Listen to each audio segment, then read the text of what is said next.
Hello everyone, welcome to this KANPUR-NPTEL online course on space environment and its effects on orbital spacecrafts. So, in this module we are discussing the space radiation environment and its effects on the space assets, namely we will see its effects on the spacecraft as well as the astronauts. So, in the last session, in fact, in the last two sessions I discussed about the radiation energy in terms of the energetic charged particles, and we analyzed using two approaches.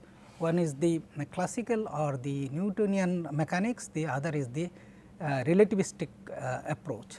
So, in the classical approach we considered the velocity of the charged particles is much lesser as compared to the velocity of light, where in case of the relativistic case the velocity of the charged particles is comparable to that of the velocity of light.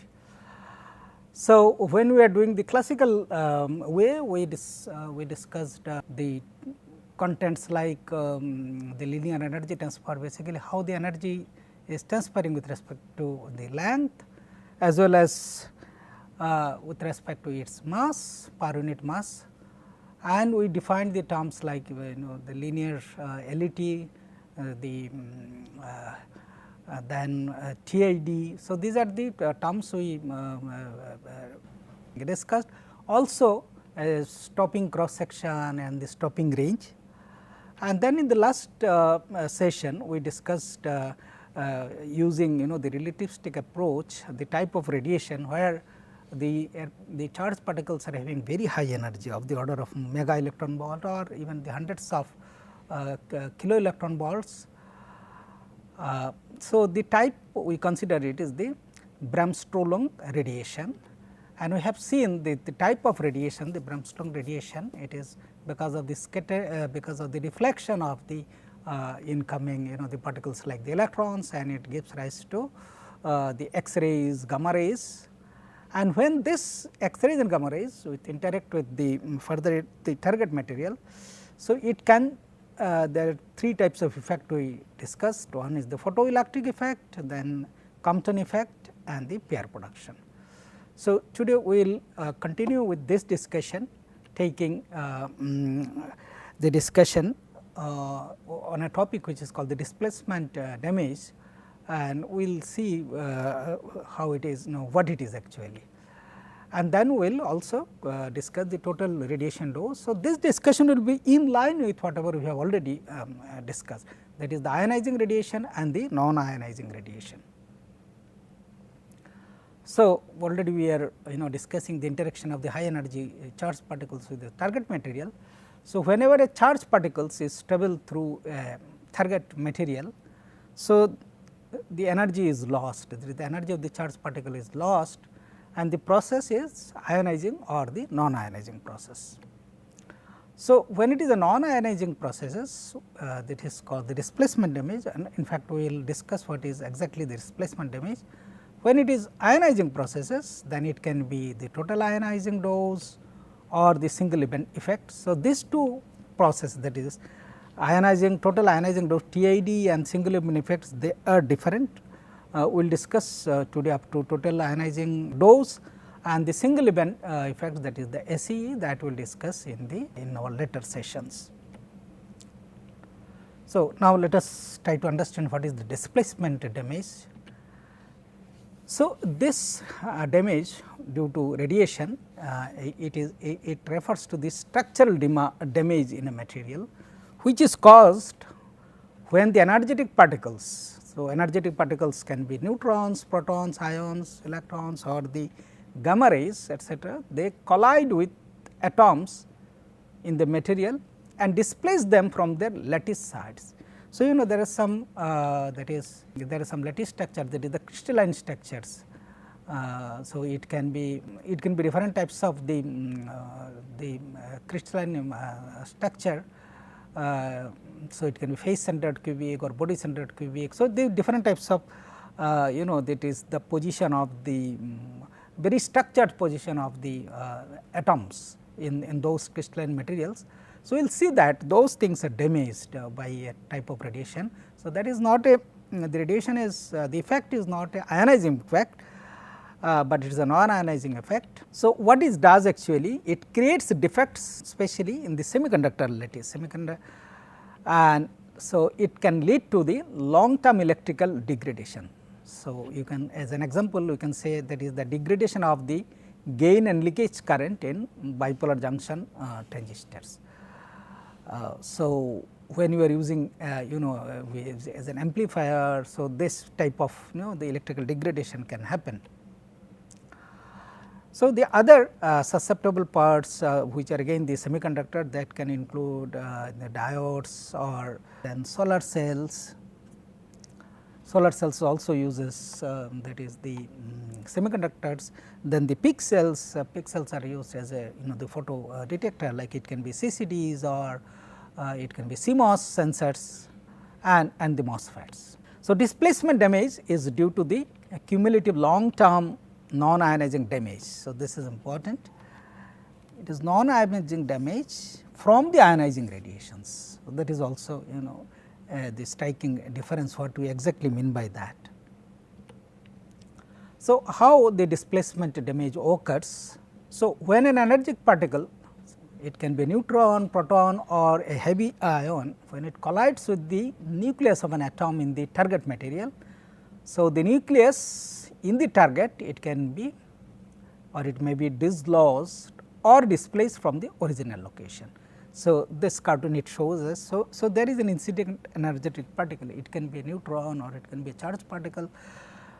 Then it is the atom from here is displaced to some within some other that is the elementary that is the lattice, and then this particle is it is exiting the material. It can exit or it can lose energy, it can be there also. So, what it will create? It can create a vacancy there, and then this particle will go and sit somewhere else. So, this when it sits somewhere else within a lattice structure, that is called the interstitial. Okay. So, the same thing is here in the slide. So, this displacement creates a vacancy. So, this is the vacancy in the original lattice structure. So, this is the original lattice structure, you can consider like this, you can be 4, this 4 or it can be this. So, it is in the and the displaced atom, when the atom is displaced, it is called an interstitial, and the vacancy of the interstitial pair is called it is Frankel defect. So, vacancy is the missing atoms where an atom was knocked out, from where, and the interstitials, this is the atoms that are displaced into the positions between the regular lattice sites. So, you can see here this is the regular lattice site. So, that it has entered there. So, when the interstitial atom is displaced, it may have enough energy to cause ionization or additional displacement. So, this can also be possible. So, when two adjacent vacancies, so we have seen one vacancy, but there can be two adjacent or multiple vacancies. So, if it is two adjacent vacancies, the defect is known as bivacancy, and bivacancies influence the growth of larger vacancy clusters, and the voids means the vacancies. So, it can be a cluster of the vacancies where the interstitial and the this atom and this vacancy will be there. So, a defect resulting from the vacancy as well as the interstitial being adjacent to an impurity atoms. So, this original materials, it can have some dopant or the impurity atoms. So, when this vacancy and interstitials which are created by the impact of the particle, external particle, then these two being adjacent to an impurity atoms, this is known as defect impurity complexes. So, what does it mean that? So, a vacancy or interstitial might cluster together with one or more impurity atoms, making a combined structure, which we are calling it as a defect impurity complexes. So, these complexes, it can be stable and significantly affect the material's physical property, that is the physical property means it can be electrical, mechanical or optical, and the extent to which the defects altered the properties of the bulk semiconductor material and devices. These depend on the nature of the particular defects and the time following the creation of defect at a given temperature. Now, we will see that is the absorption of the captures. Sometimes the particles which are coming, it can be absorbed, and let us see what happens as they absorb. Okay. So, before that there is one phenomena, it is called the annealing. Let us explain that. So, when the displaced atoms have come to a stop in the material. So, one case can be it can go out of the material, it can exit it, but suppose it is not exiting, but it is stopping. So, and then what happens, the thermal motions may allow them to migrate back to the vacancy and recreate the original lattice structure. So, this process is called the annealing process. So, while some annealing is possible in many devices, the annealing process cannot repair all the damage created by the displacements. So, another aspect is there, when protons, neutron protons or heavy ions, they collide with the nucleus of an atom, the energy may be absorbed by the nucleus itself. So, in much the same way that an electron has excited states when it is bound to a nucleus itself has a excitation. So, in this case, when the nucleus is absorbing the energy, so it comes to an excited state, like an electron, which it can be in the excited state when it absorbs the external energy or external photon. So, like excited electron states which are unstable, excited nuclear states are also unstable. So, as a result of that unstable nature, these unstable atom will then decay by emitting the alpha, beta and the gamma radiation. Okay. So, regardless of the exact interaction, the decay byproducts can in turn create additional ionization or displacement. So, again when it is decaying, emitting this radiation in terms of the alpha, beta or the gamma particles. So, this can again create this it can be ionization or displacements. Now, let us see what are the factors that affect the displacement damage. Okay. So, the effectiveness of the radiation induced displacement damage, so these depend on several factors related to both the radiation characteristics and the target material. So, we will see one by one. So, first is the particle type and energy. So, we will consider the neutrons. So, neutrons means they are not the charged. So, they are highly effective because they are uncharged and can penetrate deep, causing nuclear collisions. Then protons, alpha particles or heavy ions, the charged particles cause displacement mainly via direct collisions. Then the other types will be the electrons and gamma rays. So, in this case in general less effective at displacement, because they primarily cause the ionization rather than atomic displacement. So, as I already said, this atomic displacement damage is it is a non-ionizing phenomena. This atom in the lattice are displaced from the designated locations. So, that is why the electrons and the gamma rays, they are not so effective in the displacement, because these are generally they are responsible for the ionization.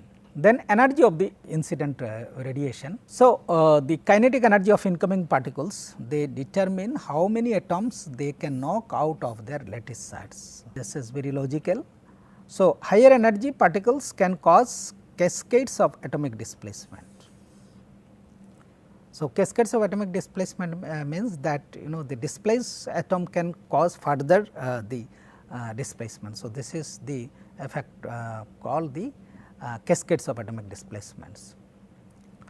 So, there is a threshold energy below which the displacement damage will not occur. So, now let us see what is this displacement threshold energy of the material.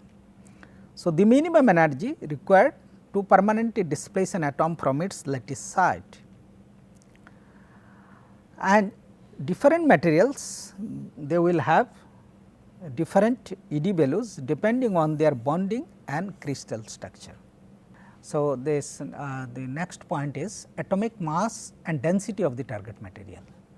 So, we have already seen that heavier atoms and the denser materials can influence the damage process, as heavier atoms can absorb more energy or create more complex cascades. The next point is the temperature of the material during irradiation. So, when the radiation is that is material is exposed to the radiation, how the the temperature is, what is the temperature of the material, that is very important. So, at higher temperatures, when the temperature is higher, some defects can anneal out. So, because of that the thermal because it is having the additional thermal energy. So, those displaced atoms can be retrieved to their original position, which we already defined, that is called the annealing process. So, that is the recombine or migrate. So, when it is the temperature is high, this material the effect of the net damage, that is the displacement damage, will be lesser. However, at low temperatures the defects tend to accumulate because of the less mobility. Now, there is the possibility of recombination, or those things will not be there, because this does not have that that atomic or the, since in the absence of this thermal or in the lower thermal energy, this it will have lesser mobility. So, this possibility of the annealing is not there. So, that thing will it can accumulate, that displacement damage will accumulate further and further. Then what is the effect of the material structure and defect formation energies? So, crystal structure, it can be a face centered cubic or body centered cubic or amorphous. Amorphous means it is not a crystalline structure, where it does not have a particular crystal structure or the lattice structure. So, it affects how easily atoms are displaced and how the defects are formed.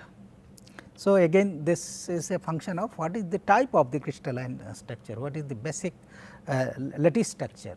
And we have already seen that is, if there is some defects that is already it pre-exists, it can be defects or it can be impurities. So, those can act like sink or sources of the for the defects, and those thing it can influence the damage accumulation. The next is the dose and the dose rate. So, higher radiation dose increases the total displacement damage. This is also very logical. The dose rate affects the dynamic recovery processes. Slower rates might allow more defects annealing.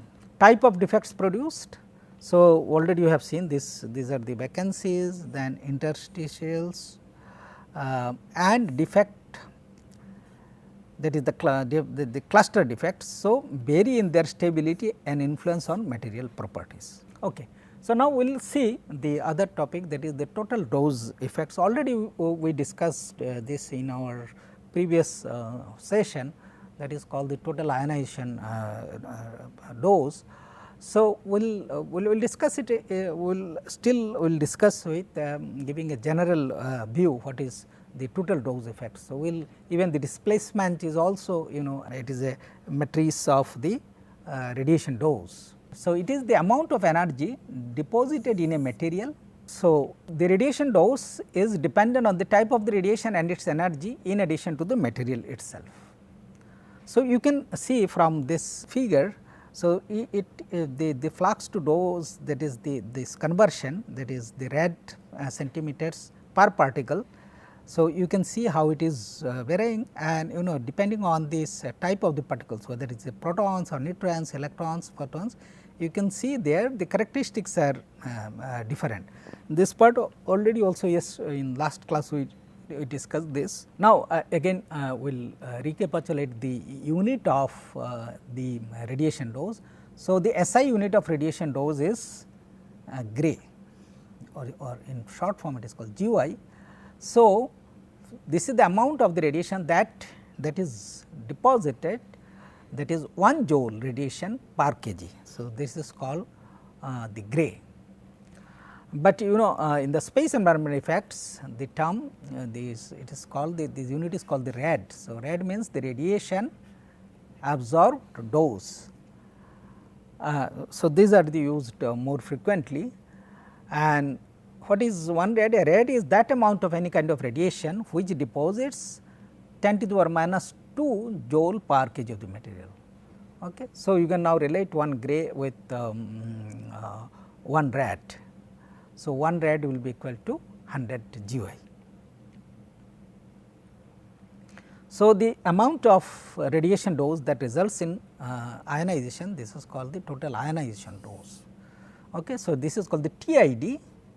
So, when it is the ionization is happening, we call it the TID, while the amount of radiation dose that results in the displacement, this is simply called the displacement damage. So, same term it is used. So, in one case it is the ionizing case, the dose, in ionizing case, the other case it is the non-ionizing dose. So, that is called the displacement damage. And we have already we have seen this, what is the linear energy transfer, and also there is a term, it is called the non-ionizing energy loss. So, we have seen here even in the displacement when the particle is interacting with an atom, so it loses the energy.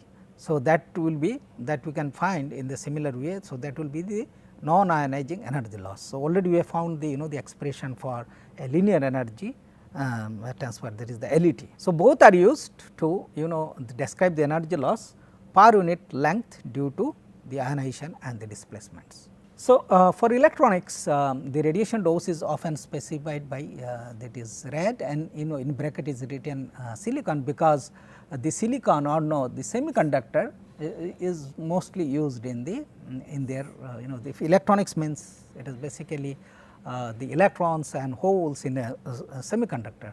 So, that is why this unit is used, whereas when it is used for the biological matter, so there it is rad, and then in the bracket it is used the tissue, because in both the cases the absorption of the radiation is different, whether it is a tissue or in the case of the semiconductor material which are used in electronics. Of course, for biological, that is the matter, another unit it is used, it is called the Seibert, or in short form it is SB, or the another term is called the Röntgen equivalent in man. So, this is REM. So, what is this REM? So, this Röntgen is named after the German scientist who worked in the the early area of when this X-rays were discovered, and it is defined as the amount of X-rays that will produce 1 electrostatic unit of charge. It can be positive or negative in 1 cubic centimeter of air. So, this is approximately equal to 0.97 rad. There is another unit that is called the relative biological effectiveness, this is RBE. So, it is the number of grays of X-rays or gamma rays. So, these are used as the standard radiation that produce the same biological damage as 1 gray of the type of radiation. If you are using some other type of radiation, then when you take the similar effect, if you take the ratio of these two, then it is called the relative biological effectiveness RBE. So, as I word already the way it is defined. So, it is the product of the dose in gray and the RBE factor. Similarly, REM is the product of the dose in red and the RBE factor. So, if we see this table, so X-ray and gamma rays, so since we are taking this as a standard, so RBE will be 1. So, with respect to this thing, you can see when it is 10 MeV protons, so it is having this is 10, then alpha particle is 10, then thermal neutrons it is 2.5. So, these are the the different RBE figures. So, the relative effectiveness of the space radiation environment, because in the space radiation environment we have to see both what is the effect of the astronauts and on the the tissues, as well as on these different types of electronics and the other materials. So, it is appreciated by better appreciated by quantifying the dose received in various orbits. We will see those. So, this information it is presented in the form of doses versus the shielding depth. So, two cases we will show you, one for the geostationary orbit and the other for the International Space Station orbit, which is the 400 kilometers orbit. So, you can see from here. So, this is the dose, that is the radiation per day, and here this is the shielding thickness. This is expressed in the mils and the material is the aluminum. So, you can see here, you can consider this is the radiation dose, and then what is that shielding thickness you should use. So, this can be found from this figure. I will see in the next slide this discussion, and this shows this similar thing. This is for the GEO orbit and this is for the ISS orbit, which is 400 kilometers. So, these are the two figures we just discussed. Now, let us see that if you see the figure this one. So, the optical design point. So, this can be your optimal design point, where the total radiation is having a knee here. So, the knee of the curve means here it is an optimum, the thickness as well as it has. So, if you go still further, your thickness will increase. So, this you can take this point as the optimal point, and so this is about 236 mil shielding thickness of the material is aluminum, and the corresponding the radiation dose, that will be 0.7 rad. So, it will be somewhere here. So, this is 0.7 rad per day, or it is 255 rad per year of the total dose. Now, this similar thing if you compare with the other curve. So, you will see that here the value is much lesser. So, same thickness, aluminum thickness if used here. So, this is 36.5 rad per year, or it is 0.1 rad per year. So, you have seen how because here the reason is that in geo orbit it can be because of due to the trapped electrons, whereas at 400 kilometers it is just the ionosphere, where the the particles are having the lesser energy. That is why this value is coming lesser here.